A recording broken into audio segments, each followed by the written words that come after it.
working in the spirit of the Golden Empire. This is 17 News at noon. Good afternoon. Thanks for joining us. I'm Maddie Jansen. A gas leak this morning forced Hoffmann Hospice patients out of their rooms. A construction crew hit a gas line near the building. 35 patients were moved to the other side of the building as a precaution. Bakersfield fire crews and the gas company were called out to monitor levels in the area and building, but say everything and everyone remains safe. By about 11 a.m., the leak was capped. Meantime, the folks at the Department of Human Services were evacuated this morning for a bomb scare. Around 9:45, BPD says someone reported hearing another person reference explosives. Staff evacuated the building and BPD was called out. Officers detained the person in question and say they determined it was a second or third-hand conversation that was overheard, and there were no explosives or threats. BPD did a sweep of the building and allowed everyone back in. About 9 days ago, the building was evacuated twice in the same day after a man was caught lurking in the ceiling. Kern County has a new fire chief. David Witt says it's time to get to work. And within the last hour, 17's Aton Wallace caught up with the chief about his goals for the department. And he joins us now with more on what he said. Aton? Well, Maddie, Chief Witt tells me those goals include improving department morale and ensuring the people have trust in his department. Now, as soon as the Garces High and Bakersfield College alum learned of his appointment, he got straight to work overseeing projects to help reduce fire danger. Witt, who's worked in various roles for KCFD for 20 years, says the department is putting up fire breaks in the mountains, and that includes taking out dead trees in the hopes of protecting local communities. Now, we also asked the chief about the $8.8 million structural deficit facing the department. He shared with us his plan that would implement $2.2 million of administrative cuts. Cuts Witt says will impact a few maintenance positions in addition to the helicopter division. The fire department, as well as myself, take the fiscal deficit very seriously, and we're doing everything we can to address that. And we're going to, work very actively. We're looking at everything we can, what's necessary, what's not. But I want the community to know that we're safe, we're effective, and we'll continue forward. We also spoke with the chief about KCFD's contract with the city of McFarland. There has been debate in McFarland about how much the city should pay for fire services. Witt says negotiations are ongoing, but a deal needs to be reached by July 1st. In the newsroom, Aton Wallace, 17 News. Thank you, Aton. Skeletal remains discovered north of Mojave. KCSO homicide detectives were tipped off about possible human remains at Cache Creek Road and Highway 58. The person's identity is pending identification by the coroner. The investigation is ongoing, and if you have any information, you are urged to call the Kern County Sheriff's Office at 861-3110 or the Secret Witness Hotline at 322-4040. As the Father's Day holiday weekend approaches, crews are still trying to find a boater who went missing in Lake Isabella 4 days ago. A 36-year-old Los Angeles man disappeared Sunday after he reportedly jumped from his boat to swim to shore, but he never surfaced. It happened near the French Gulch Marina. Several agencies are joining in on the search. Tomorrow marks 1 month since McFarland City Manager John Wooner disappeared. BPD is investigating his disappearance, calling the situation suspicious. While the McFarland City Council continues to express concern for Wooner, it's taken steps to make sure the city can still function in his absence. Last week, the city appointed David Tooley to serve as interim city manager. He began work in his new post on Monday. The McFarland City Council is set to meet at 6 o'clock tonight in council chambers on West Sherwood Avenue.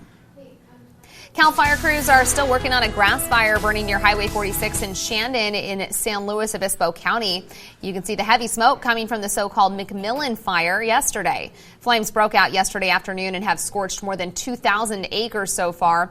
Firefighters say it's now 50% contained. Crews will be working on the fire line all day and into the evening. Flames forced CHP to shut down part of Highway 46 yesterday, but as of just after midnight, all lanes of the highway are back open.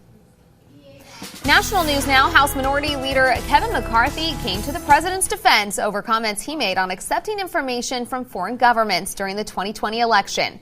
During a news briefing, McCarthy says he believes the president would take the right action. The Republican instead pointed the finger at Democrats for what he described as falsifying lies about the president and sending America into a tailspin with the Mueller report. I know the president. I know what action he took in the last campaign. Yes, when he was approached by this, he did what was right. When I watched the Democrats, they did what was wrong. They actually funded the entity that went through and put us through this special counsel, that utilized the FISA court to spy on Americans, to falsify the salacious lies in this process that's put America into this tailspin. I've watched this president do what was right, and I know this president would not want any foreign government interfering in our elections. He's strong about that. When he was asked what he would do personally, Representative McCarthy says he would notify authorities if presented with information on his opponents by a foreign government. World news now. Hong Kong demonstrators today condemned the unreasonable use of force by police yesterday during the anti-extradition protest. Hundreds of people remained on the streets to protest a planned extradition law with mainland China. Yesterday, police fired rubber bullets, tear gas, and pepper spray at demonstrators. Officials said 72 people had been admitted to the hospital. A legislative council meeting to discuss the extradition bill was postponed. Sri Lankan Catholics celebrated Mass at the restored church that was bombed on Easter. A Mass was held yesterday for the first time since the church was reconstructed. Hundreds of worshipers, including survivors and relatives of victims, gathered at the shrine in the capital. The cardinal called for peace on the multi-ethnic island. The April 21st attacks claimed by ISIS targeted 3 churches and 3 luxury hotels. Authorities say the threat of more terrorist attacks has been contained, and security services have dismantled most of the network linked to the Easter Sunday bombings. American Amanda Knox arrived in Italy today for the first time since she was acquitted in the murder of her British roommate at the university town of Perugia. Knox has returned to the country to attend a conference in Modena organized by the Italy Innocence Project, which seeks to help people who've been convicted of crimes they did not commit. Knox and her former boyfriend, Raffaele Sollecito, were initially found guilty and imprisoned for the killing of Kircher in Perugia in 2007. Their convictions were annulled by Italy's highest court in 2015 because of a lack of evidence. The daughter of a dead man and the woman accused of killing him is opening up about a dark family secret. Last week, Tehachapi police arrested Wendy Howard. She's accused of killing her ex-husband, Kelly Pitts, on June 5th. The shooting happened after she reported him to police for allegedly molesting their daughter, 16-year-old Bailey Pitts. Howard says her ex also molested her older daughter. Police investigated those claims, but the DA never filed charges. Bailey says her mom was hesitant to let her have a relationship with her dad, but allowed it a few years ago. Bailey says it wasn't until last year the alleged abuse started. She sat down with 17's Olivia LaVoice to share her side of the story. Sometimes it'd be like a while before he'd do anything to me, and it kind of gave me hope, like, maybe this is it. Maybe, he understood that this is so wrong. Right, it didn't stop. We'd like to note our usual policy is not to name victims of sexual assault, but we made an exception in this case after Howard gave permission for her daughter to share her story. There's still a lot we don't know about the shooting and alleged abuse. Attorneys on both sides say it will come out in court. Meantime, Howard is behind bars being held on $1 million bail.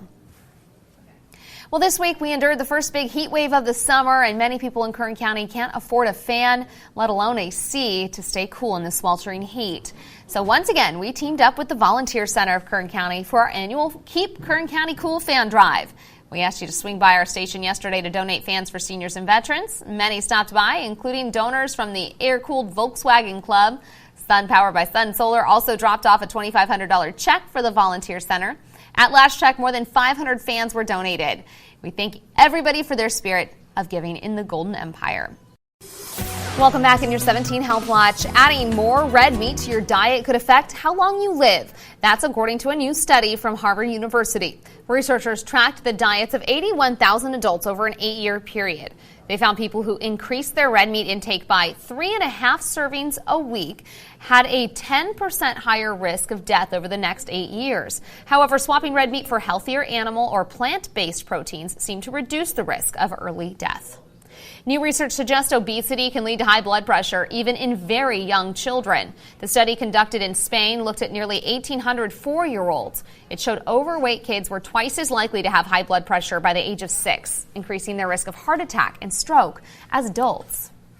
Well, it can improve everything from your fitness level to symptoms of Alzheimer's. There are only 55 CVAC pods in the world, and Hallie Pilot got a look at one in Sarasota, Florida. Dr. John Lawrence calls it the pod. We're using it on patients from everything from Lyme disease to chronic viral infections, Alzheimer's, Parkinson's. He says the CVAC pod is one of the best ways to stimulate the body's ability to keep things moving And flush through the body. Helping the two main fluid compartments in our body, the lymphatic system, which he calls our gutter system. And then there's the glymphatic system, which a lot of people haven't heard as much of, and that's where the brain actually detoxes itself. That's the system he says is tied to neurologic diseases like Parkinson's and Alzheimer's. Lawrence says pressure from CVAC or cyclic variations in adaptive conditioning can help. You're going to experience a change of pressure from if you were 22,000 miles up to all the way down to sea level. You feel actually the pressure, or even the change in temperature in the cell, in the pod. And these changes in pressures actually move the lymphatic and the glymphatic. Lawrence says a lot of pro athletes use the pod as a form of exercise too. To prime their muscles and to improve their conditioning. He's been using it himself. My ability to remember things has just been unbelievable. Because his brain function is much sharper. I feel better than I did when I was in my 20s. You know, I'm always telling my patients you're either a swamp or a river. So you want to be more like a river because it's going to be more healthy. You know, you're going to have less infections in the body, you're going to have more metabolic waste products being carried away, and you're going to have more nutrients that are going to be delivered to those cells and tissues. Sessions last about 20 minutes, and Dr. Lawrence says it mimics the effects of flying, so if you can tolerate a plane ride, you could tolerate this. Back now in your business watch, and stocks are rising today, led by Disney. The Dow is up about 20 points so far in trading. The Nasdaq up 22, the S&P 500 up 2. Oil prices, however, and actually are up as well. West Texas Intermediate is up to $52.17 a barrel at last check. But Midway Sunset, this one started the day down at $57.64 a barrel. It may be a sign the economy is doing better. The number of foreclosures across the country is declining. Property data company Adam Data Solutions says overall foreclosure activity has dropped 22% from this time last year. 49 states, with Vermont being the exception, all saw annual declines in completed foreclosures.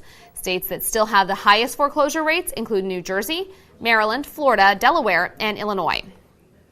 Summer's here, and so are travel scammers. Consumers are being warned to take extra precautions when booking their summer travel plans online. Cybercriminals are capitalizing on risky travel booking habits. Cybersecurity company McAfee says 1 in 5 Americans have been scammed or nearly scammed when booking a vacation online. Bargain hunters are most at risk. Nearly a third of them are defrauded after spotting a deal that turned out to be too good to be true. Security experts warn you to only use verified websites and payment methods when booking your vacation. The TSA performs a crucial service for all Americans, helping keep our skies safe. And they're always looking for ways to improve their methods. Aditi Roy reports from San Jose, where a company is working to use artificial intelligence to help identify potential threats. A bag is flagged by airport security machines for containing a threat. It turns out to be a knife. But this isn't just a regular bag, and this isn't an airport. The space is a lab, and the bag and knife are among the dozens of props used by Synapse, a venture capital-backed company started by Stanford University business student Ian Cinnamon.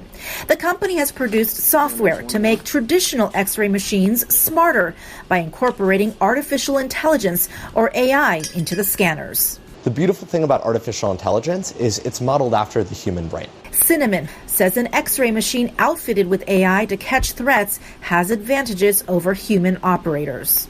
The difference, though, is the AI algorithms, they don't get tired, they don't fatigue, and they don't have any biases. And they continue to learn time and time again.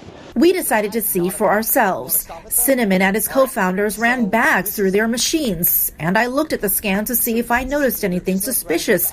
Is that something in there? And time again. So that looks like it's a component of the laptop itself. I was wrong. So there's actually a knife in this bag. Oh, wow, I missed that. But each time, the Synapse-powered machines caught the threats. The AI beat me again. Since last fall, the TSA has been using Synapse technology in a demonstration at Silicon Valley's San Jose International Airport as part of its innovation task force.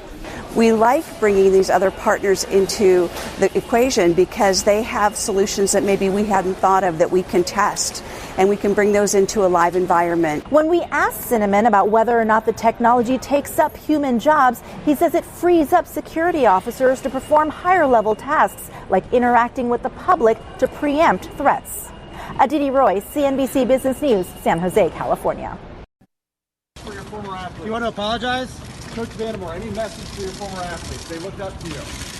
Prosecutors wanted John Vandemore to spend at least 13 months in prison, but the former head coach of the Stanford University sailing team was instead sentenced to 1 day already served, 6 months house arrest, 2 years supervised probation, and a $10,000 fine. Vandemore apologizing outside federal court. I have taken responsibility for my actions, and I'm accepting the consequences of those actions.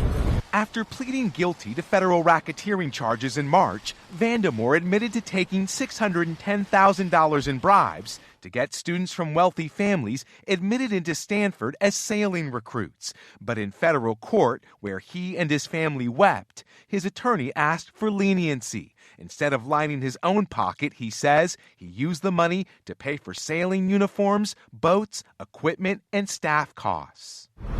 In no way could I have used the money for personal expenses or personal gain. My actions were wrong.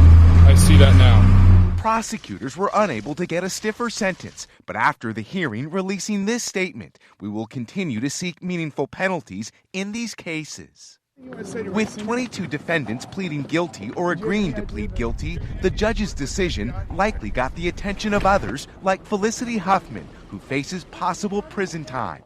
The actress this week attending the high school graduation of her older daughter, whose college entrance exams were rigged. Lori, pay for my tuition, Lori! But some parents, like Hollywood celeb Lori Loughlin and her husband, still plan to fight the charges. The nation's largest college entrance cheating scam, ending for one defendant as dozens more wait to learn their fate.